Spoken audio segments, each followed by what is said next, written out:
নিশ্চয়ই একটু আফসোস হচ্ছে যে মুস্তাফিজকে নিলামে একটু আগে কেন তোলা হলো না, যখন আসলে দলগুলোর কাছে টাকাটা ছিল।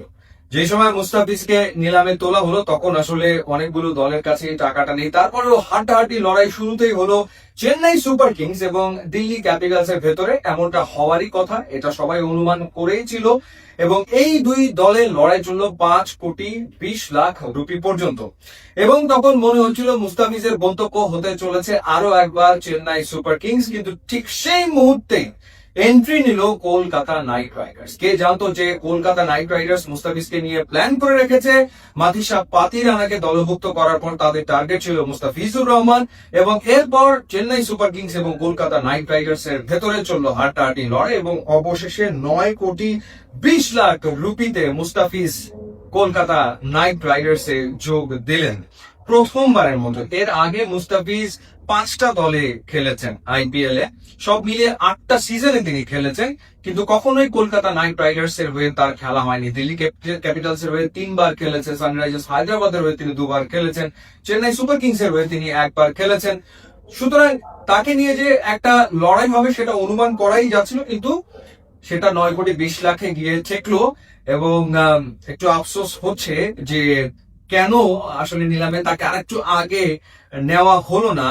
তাহলে হয়তোবা মুস্তাফিজের দামটাও ওই পাতিরানার মতো ওই পর্যায়ে পৌঁছে যেত। তারপরে মুস্তাফিজ রেকর্ড করেছেন, এটা আসলে রেকর্ড। বাংলাদেশি ক্রিকেটার যারা আইপিএল এ খেলেছেন তাদের ভেতরে মুস্তাফিজ রেকর্ড করেছেন। মাশরাফি বিন মুর্তজা 2009 সালে $6,00,000 খেলেছিলেন কলকাতা নাইট রাইডার্স এ, এবং ডলার রুপির বর্তমান যে হিসেব তাতে করে দামটা হচ্ছে 5,45,00,000 রুপি। এবং মুস্তাফিজের আগে 2018 সালে সর্বোচ্চ 2,20,00,000 রুপিতে খেলেছেন মুম্বাই ইন্ডিয়ান্স এর হয়ে। এবং এটি তার ষষ্ঠ দল, যেটা বলছিলাম। এবং আইপিএল এর ক্যারিয়ারে 8 মৌসুমে মুস্তাফিজ 60 ম্যাচ খেলে 65 উইকেট পেয়েছেন। তো মুস্তাফিজ তো খেলছেন, এর আগে 7টা সিজন তো তিনি খেলেছেন আইপিএল এ, 8টা সিজন তিনি খেলেছেন আইপিএল এ, কিন্তু কখনোই তিনি তার আসলে যোগ্য যে প্রাইস সেটা কখনোই পাননি। বেশিরভাগ ক্ষেত্রে বেস্ট প্রাইসেই তাকে দলে নেওয়া হয়েছে।